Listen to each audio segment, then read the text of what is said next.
Hello everyone, back to you into today's first video. It's CANSIPS Sunday, so we're going to have a look at the long-range CANSIPS model from Canada via the website tropicaltidbits.com to see what it's showing going up to the winter. We're going to go up to winter with this particular update. Now, I'm not sure how reliable the CANSIPS model is, so this is really just for fun. I've got no particular experience with this. Been using it for a couple of months now. Don't think it's too bad a long-range model compared to the other one. But, of course, I've got no experience with this, so don't take it too seriously. It's just for fun. Same for CFS 6-month look ahead that we do later on in the month. The charts are there, so I might as well look at them and sort of interpret them. But don't necessarily be running away with the idea that what you see for January next year, for instance, is exactly how things are going to pan out. Later on today, I'll have the August month ahead forecast from gasweatherviz.com. So that'll be on the month ahead forecast page. You'll be able to find a link to that from the homepage here, and also from my Twitter feed and Facebook pages and all of that kind of thing. So it'll be easily available. It'll be out this afternoon. Have a detailed look at what may be around the corner for August. Of course, Terry Scully, lovely Terry, gave us his August month ahead forecast last night, and you can find a link to that here on the home page, or also from the buttons at the top of the pages. Just look for Terry Scully, and you'll be able to go off and read Terry's August thoughts as well. Well, before I get on with the CANSIPS video, I just want to say about the ads. There's links to articles on all pages at gasweatherviz.com. Have a browse of widgets. Any articles that you're interested in, please click through. You have to go off and read the article. And thanks so much for doing that. There's video ads on most of the pages. They open out within the content. When you watch them, they'll close back up again. Thanks so much for getting involved, and thanks for doing that. It's all helped to pay for the website. So, yeah, thanks for helping to support gasweatherviz.com. Just say the website we're using for the CANSIPS video is tropicaltidbits.com. I mentioned at the start of the video, but you can find the link to tropicaltidbits.com on the links page, and go off and see all of these charts for yourself if you would like to do that. It's a great website, and thanks so much to them at Tropical Tidbits for allowing gasweatherviz.com to use their website for the video. So we're going to start off with sea surface temperature anomalies first of all, and then we'll have a look at the proper stuff in terms of the heights and pressure and temperature and all that kind of thing. So just wanted to quickly focus on El Niño, because it's going to be something quite interesting actually, as we progress through this year into next year. Now, of course, El Niño is this vast body of red, vibrant red, from Peru over here to Indonesia over here. This is the warm signal of El Niño across the equator of the Pacific Ocean. This is for September. You can see we've got a very well-established and really strong El Niño event going on at that point. Notice how cold it is across much of the northern Atlantic as well, but it's really the Pacific that we're interested in. Now, I'm going to run through these charts very quickly, and what you're going to see happening here is that the warm water will eventually start to be replaced by cooler water. So this is for October, and then we go on into November. Very strong mature El Niño by this point in November. Go on into December, and again very strong mature El Niño. Notice it's becoming more centrally and western based. That's the Modoki El Niño, as it's starting to not necessarily become cool by any means, but it is turning a little bit cooler in the east of the equatorial Pacific. So this is a Modoki or a Mediki El Niño. It can be a signal for a cold winter for America, sometimes a cold signal for the UK. Notice how cold it is still across much of the North Atlantic. Let's carry on through into 2016. Here we go. And the El Niño carries on into February. This is up to February 2016. Again, mature El Niño, western, central western based Modoki or Mediki El Niño, less warm over toward the Peruvian side, but still a mature El Niño across the equatorial Pacific. But as we go through into March and then on into April, look at this. All of the red starts to disappear very quickly through April 2016. We go through to May, on into June. It's continuing to cool, and look at that, by June we're actually getting a little bit of cold appearing in the central part of the actual Pacific. That's the first hints of La Niña, and that strengthens as we go into July 2016. We can't go any further than this, but by next summer, the model, CANSIPS model, is seeing La Niña starting to develop, and it's a very rapid transition. If I go back again, look how warm we are, for example, in March, go forward just a couple of months to June, 3 months, and you can see how much cooler it's becoming then, and rapidly cooling as we go into July. That's a very rapid transition from El Nino to La Nina that the model is predicting for next year. It'll be interesting how that works out, but if it does go to La Nina next year, we're going to see a very different pattern across the UK and much of Europe and the world, of course, for next year. Right, let's get on. That's all off on a bit of a tangent. Let's get on with the CANSIPS Sunday update, and we're going to start off with the pressure anomaly first of all. So what we're looking at here is the mean sea level pressure anomaly for September.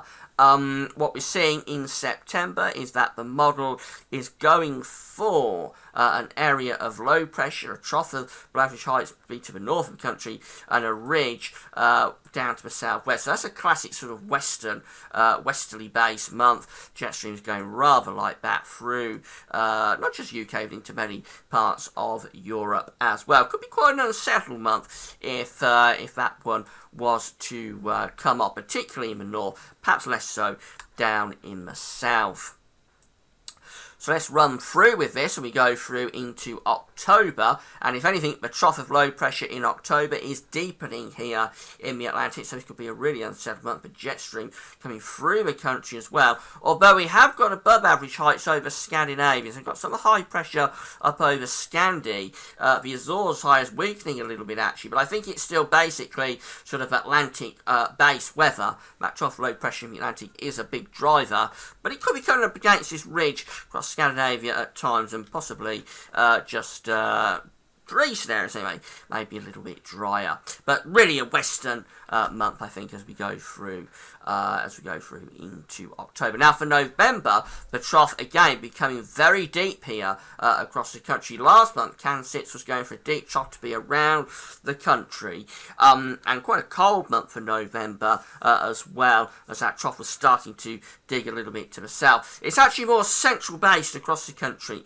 for this month. That will have a knock-on effect for temperatures, but we have got a little bit of northern blocking appearing up here over the northern latitudes, and again over here to the north of Scandinavia. So interesting signals there for November. Still the same sort of idea, that there's a trough digging south with some blocking up to the north. As we go through into December, the trough is becoming, well, it's still over us, but it is also centred more to the east as well. And we've got this ridging through the central part of the Atlantic. The jet stream here, I think, will be going something like that. So we are probably on the cold side of the jet there. With trough of low pressure, it could be fairly wintry actually. But as I say, we'll have a look at the temperatures that go with this in a moment. But yeah, it could be a little bit on the wintry side, that one. As we go through into January, very similar ideas, but the trough is perhaps more, backing more to the west, if anything. So very unsettled month for January, but perhaps not quite the cold potential that we have for December. The ridge is also going over more towards Newfoundland. I think there could be some cold air digging in around this trough at times, but overall I don't think that's a particularly cold looking signal. The wind's probably more from the west with that one. Going through to February, going a long way out now, of course, but this is what the model is showing for February, and this does have cold potential. We've got the ridge here, above average pressure around Iceland, troughs going to the south of the country, so the flow with that probably going into the east or the northeast. I think that does hold some very wintry potential if it was to come off also over Scandinavia. Of course, this is a very, very long time out, so don't take it too seriously by any means. But if it came off like this, it would be a wintry type chart as we go through into February, wintry patch. I'll have a little quick look at March. Here we go for March, and again, it's a cold-looking pattern for March. We've got that ridging there through the Central Atlantic and going up towards Greenland and Iceland with the trough around the UK and through Central Europe. Again, the flow with that is probably going into the east or the northeast. So I think cold air would be digging in there across the country. So February and March looking potentially quite cold, I think, less so for January, and also maybe quite chilly for December as well. Let's have a look and see how the temperatures stack up with these charts. So we're going to start off with the temperature anomaly for September. We're over in the far right hand corner of the chart, as we always are seemingly on these long range charts. For September, we're looking at a cooler or a colder than average month there across the UK. That's very unusual for September. September is normally a warm month, but there we go, a cooler than average month being signalled as we're going through September. As we go on into October, remember this is more of a westerly based pattern for October, so the temperature anomaly is near normal, actually, no great deviation there, and that's what you expect to see really with a westerly dominated month.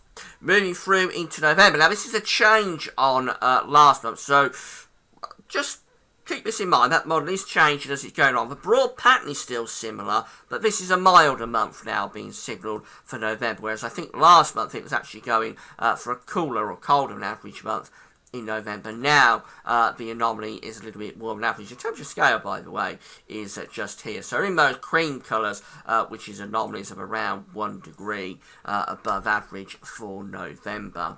Go through to December, however, and we're looking at a cooler than average month. So things, the pattern between November and December actually is very similar. It just aligns ever so slightly differently, and then allows us to be on the cooler side of the jet as we go into December. So it is seeing a colder than average month there for December, and then on into January, as I expected, it warms up again in January. So up and down temperatures here, cool for September, average for October, milder than average for November, we go cold than average in December, and then warmer than average again in January. And that's going up to around a couple of degrees above average in January, so it is seeing quite a significantly milder than average month coming up in January. Quite interesting. Of course, the further out we go with this, the more unreliable things are getting. Now, I thought February did hold the potential to be colder than average. Actually, it's still going a little bit warmer than average there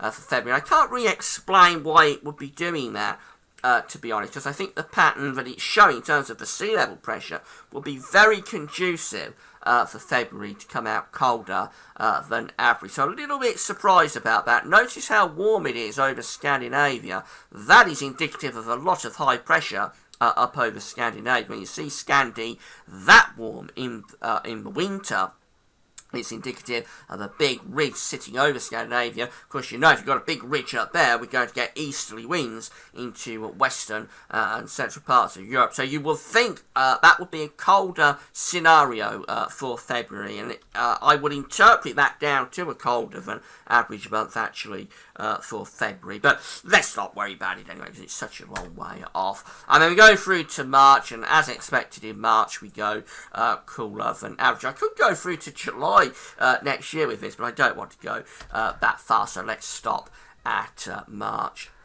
And finally, we're going to have a look at the precipitation. Obviously, how they are stacking up with this. We start off in where are we starting? Starting off in September, of course. It's been a very long day for me, so try and bear with me. For September, we've got near normal precipitation anomalies around the UK, ever so slightly above average for Scotland. But it does imply, I think, a little bit of a more several month this, compared to what we've had in many Septembers over recent years. Wouldn't necessarily say it's going to be a wet month by any means, but it certainly implies a little bit more in the way of rain, particularly compared to last year, when I think we had the driest September since 1959 or something completely ridiculous like that. Now we go through to October, and this is a wetter than average month in October. It's not surprised because remember, we're bringing a jet stream right through the country on the sea level pressure distribution, so a wetter than average month would be expected in October, and that is indeed what we see. We move through into November, and it's similar ideas to last month's update, really. It's just the temperatures that are different. Last month for November, it was going for a colder than average month. Now it's going for a milder than average month. But it's the same sort of idea, really, with wet and average anomalies to the south. And drier up to the north. So obviously we've got some sort of ridging up here, low pressure down here, and just how things are lining up, really, that instead of bringing down sort of cool air from the north, what's actually happening is that around this trough we're probably dragging up some warmer stuff from the south. But very subtle differences, and overall the broad pattern is similar, so I wouldn't be ruling out the chance of a cold or a cool November based on that, to be honest. As we go through into, where are we going through to next? We're going to go through into December, here we go. And for December, again, hints of the ridging through the middle part of the Atlantic around here, these yellow curves, that's below average precipitation anomalies, low pressure being hinted at to be to the south, so again it could be opening the door to some northerly influences through December. That is why you're seeing a cooler than average month. January looks like this. Again, it's same sort of ideas, isn't it, with ridging in this sort of area, and low pressure generally to the south. So again, although it's going for a fairly warm January with anomalies of around 2 degrees above average, based on that pattern, I certainly wouldn't be ruling out a cooler than average month, because you could easily envisage the flow going something like that through the course of January.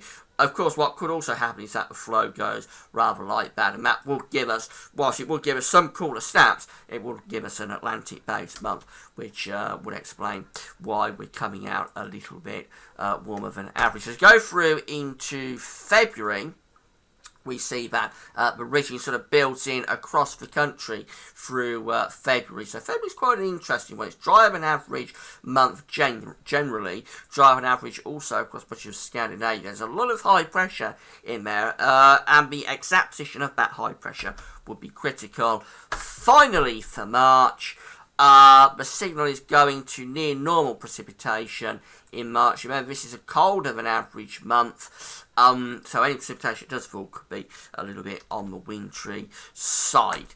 So what do we make of all of that then?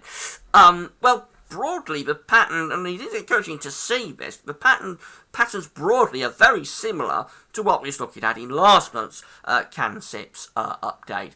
So it's just subtle differences create a couple of milder than average months, this time particularly focused on November and again January, compared to last month when there was more in way of cold.